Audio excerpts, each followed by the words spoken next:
कक्षा 6 अभ्यास 10 ले से तथा मैं से प्रश्नावली 10F जो कि स्टार्ट हुई है यहाँ पे। इसका पहला प्रश्न है इसका, रिक्त भाग में नीचे दिए गए विकल्पों में से सही विकल्प चुनकर भरिए। इसका पहला प्रश्न दिया है, यहाँ पे 8 है, यहाँ पे यानी कि 8 है, 24 है और 12 है और यहाँ पे 15 है, यहाँ पे 35 है और जो यहाँ पे संख्या आनी है वो 45, 65, 105 और 100 इनमें से एक है। अब देखें यहाँ पे 8 और 12 का ले से लिया गया है, इसमें दोनों का, इसका 8 का और 12 का, जो कि क्या है 24। हम क्या करते हैं 8 के फैक्टर करते हैं, 2 गुना 2 गुना 2, 2 दूनी 4 दूनी 8, आप फैक्टर करते जानते ही है। इसके बाद 12 के फैक्टर करते हैं हम गुणनखंड, यानी कि 2 दूनी 4 तिया 12। अब इसका ले से लेते हैं, सबसे ज़्यादा 2 यानी कि 3 टाइम्स आया है, 2 कितनी टाइम्स आया है 3 टाइम्स, 1 2 3 इसे रख लेते हैं और 3 अकेला ऐसे रख लिया, 2 दूनी 4 दूनी 8 तिया 24 आ गया यहाँ पे। इसी प्रकार हम दूसरी संख्या लेते हैं, क्या लेते हैं दूसरी संख्या क्या है, दूसरे नीचे जो बॉक्स है उसमें 15 है, 3 गुना 5 आगे फैक्टर, 35 के आगे 5 सते 35 ले से लिया, इसमें 3 भी अकेला ऐसे रख लिया, 5 दोनों में कॉमन है, 1 रखा जाएगा और 7 अकेला ऐसे रख लिया, 5 तिया 15 और 7 गुना 105। ठीक है, अतः विकल्प गैस 105 सत्य है, जो गै का विकल्प है 105 वे आ गया यहाँ पे। इसके बाद इसी प्रकार का क्वेश्चन नंबर 2 है। क्वेश्चन नंबर 2 में यहाँ से 24, 12 देखिए ये दिया है यहाँ पे 24, 12 और 60 ये संख्याएं दी है और नीचे एक बॉक्स खाली है, उसमें दिया है आपको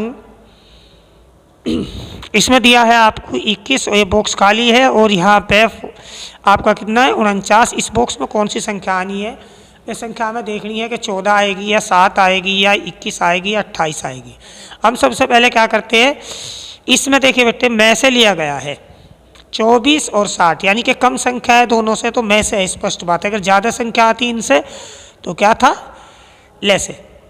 तो हम 24 के गुणनखंड करेंगे यहाँ पे 2 गुना 2 गुना 3 गुना 3, 2 दूनी 4 तिया 12 तियो 24। फिर 60 के गुणनखंड करेंगे, ठीक है 2 दूनी 4, ठीक है 4 तिया 12, 12 पंजे 60। फिर इनका मैं से लेके ये 2 कॉमन है, ये रख लिया, ये 2 कॉमन है, ये भी रख लिया, 3 भी कॉमन है, ये रख लिया, 2 दूनी 4 तिया 12। इसी प्रकार हम 21 लिखेंगे, 21 के गुणनखंड करेंगे 3 गुणा 7, ठीक है, और यहाँ पे 49 के करेंगे इज इक्वल टू 7 गुना 7, 7 सती 49।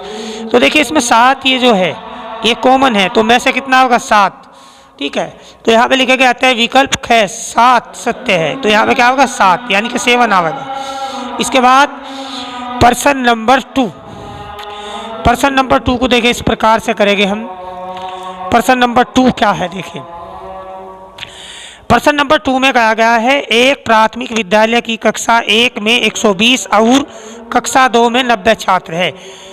इन्हें बड़ी से बड़ी समान छात्र संख्या में बांटने पर प्रत्येक समूह का मतलब होता है आपका फैमिली में छात्रों की संख्या कितनी होगी। समूह यानी कि सेट, फैमिली। अब हम इसमें क्या करते हैं, सबसे पहले 90 के गुणनखंड करते हैं, ठीक है 2 तिया 6, 6 पंजे 30, 30 तिया 90, ठीक है।